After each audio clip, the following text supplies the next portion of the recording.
¿Qué tal? Continuamos con este repaso del el curso de Máquinas Eléctricas 1 para que lo puedan checar en cualquier horario que ustedes tengan y, pues bueno, de alguna forma haya más información que solamente asistiendo al curso, ¿no? Presencial. Pero bueno, es la idea, que se apoyen con este material para que sea un poco más tranquilo su acreditación del curso. Bien, la siguiente parte esta es la segunda parte de la introducción a máquinas eléctricas. Es referente al tipo de unidades y notaciones que se utilizan para este trabajo. Bueno, se tiene que en 1954 se adoptó la norma internacional, la SI, la cual se supone que se ha institucionalizado en todo el planeta, pero bueno, aquí dice que Estados Unidos es prácticamente ya el único país que queda con las unidades del sistema inglés, sistema anterior, CGS, e inclusive ni Gran Bretaña ni Canadá lo utilizan, ya se modernizaron utilizando el sistema internacional. Dice aquí que inevitablemente con el paso del tiempo, las unidades del sistema internacional serán unidades para absolutamente cualquier país. Incluso las sociedades como el IEEE, por sus siglas en inglés de Institutos de Ingeniería Eléctrica y Electrónica, tienen como norma utilizar el sistema métrico para todos sus trabajos. Asimismo, el grupo de SIGRE en Europa y otros, ¿verdad? Bueno, la primera revisión será con respecto a las reglas y bases de la parte mecánica, la parte del movimiento rotatorio, la revisión de las tres leyes de Newton, y bueno, y sus relaciones con la potencia, ¿verdad?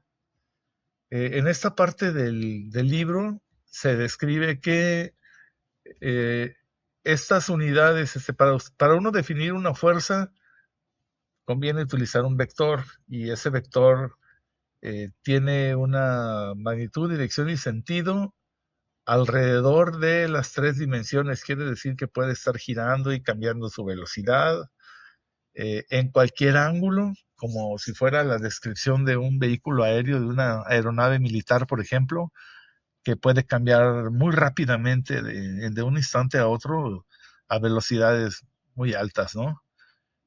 Sin embargo, bueno, ese sería un planteamiento general vectorial, pero como en el caso de las máquinas, tienen un eje fijo, entonces su rotación queda restringida a una sola dimensión, ¿no?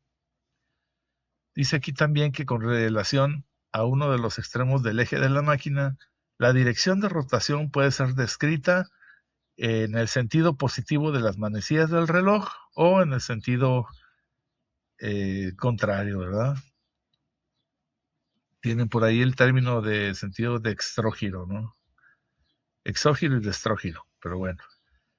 Para los principios de este trabajo, un ángulo de rotación en sentido contrario de las manecillas del reloj se considerará positivo y en el sentido de las manecillas negativo, para poder simplificar aquí el planteamiento. Bueno, y la primera variable con respecto al movimiento rotatorio, pues es el ángulo, ¿no? La posición angular de un objeto es el ángulo en el que se sitúa, medido desde algún punto de referencia arbitrario, como nosotros cuando tenemos la escala rectangular, usualmente fijamos el ángulo en la parte del eje horizontal, ¿no? Con respecto a la vertical y pues decimos si el ángulo incrementa o decrementa. Esta posición también tiene, bueno, el cambio de esta posición se conoce como la velocidad, ¿no? La velocidad angular o la rapidez es la tasa de cambio en la que la posición angular con respecto al tiempo varía, ¿no?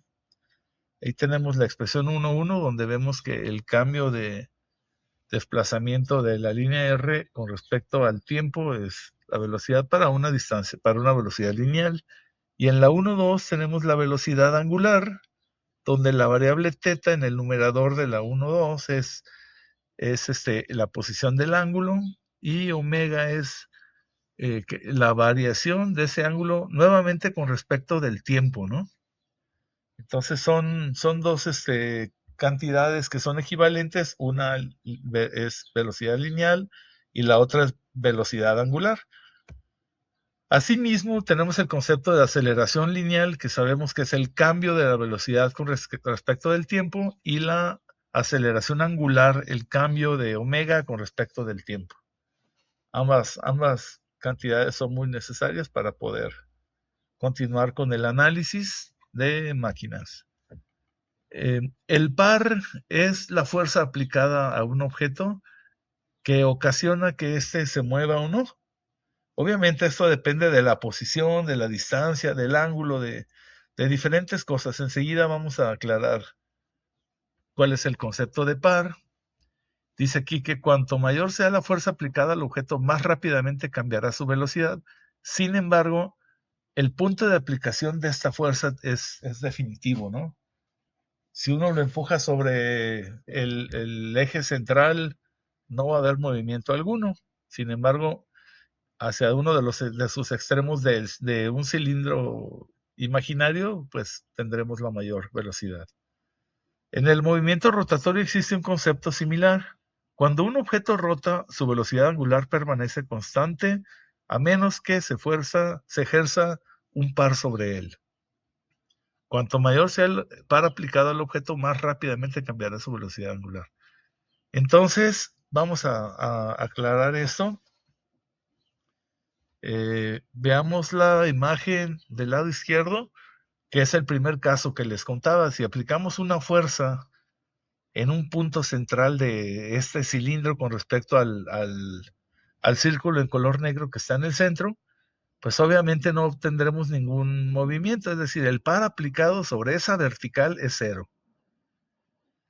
Si desplazamos el punto de aplicación de dicha fuerza hacia el lado derecho, como lo vemos en el lado derecho en la figura 1.1b, ahora en cuanto se aplique esa fuerza, habrá un movimiento definitivamente mucho más claro que con respecto a si lo aplicamos en el centro. Ahora, para conocer el objetivo del punto de aplicación ideal, también ese es otro de los aspectos importantes en ingeniería. Sin embargo, aquí en muchas ocasiones la parte de la fuerza que nos interesa conocer es la componente que, por decirlo así, vertical, que va hacia adentro del cilindro, ¿no? Más adelante tendremos unos ejercicios para poder plantear este problema. Aquí por lo pronto, obsérvese la ecuación en la parte inferior de la lámina. Tenemos que el par es igual a la fuerza aplicada por la componente del ángulo vertical que nos permite seguir la línea vertical de la fuerza. Es decir, veamos la imagen del lado derecho. La fuerza está aplicada en un punto del cilindro, y la componente que nos interesa es R seno de teta. Entonces, si el ángulo es el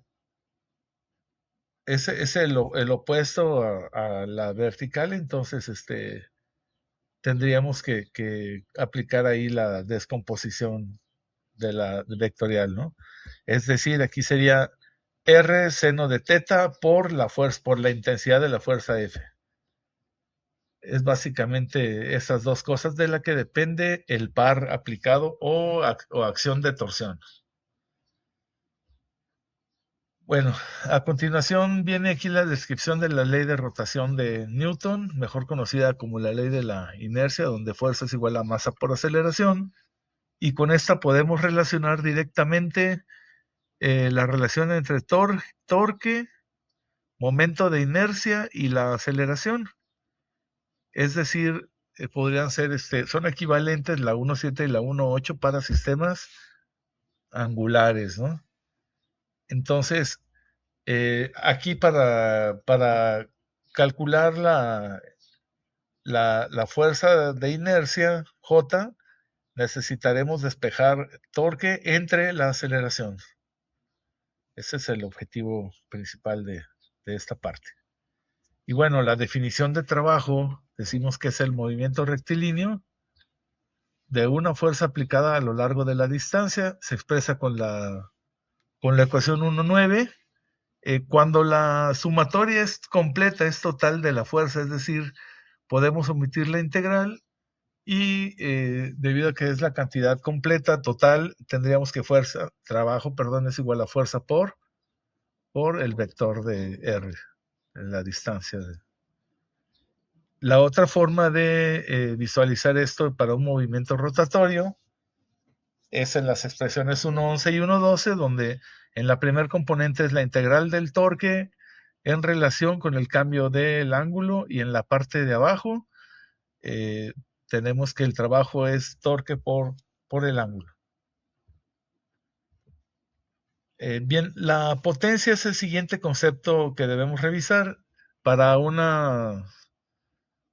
movimiento lineal tenemos la expresión 1,13 y 1,14, donde potencias vemos que es el producto del cambio del trabajo por unidad de dirección de espacio en X, y despejando, pues vemos que es el producto de la fuerza por la velocidad. En la parte rotatoria tenemos que la potencia es el torque por la velocidad, y es lo que se expresa en la ecuación 1,15. También esto tiene sus relativas unidades, ¿verdad? Este puede ser expresado en watts o en caballos de fuerza, como se indica aquí en estas expresiones. Y bueno, por lo pronto esto es lo que tenemos en esta segunda parte. Continuamos en la lámina 22.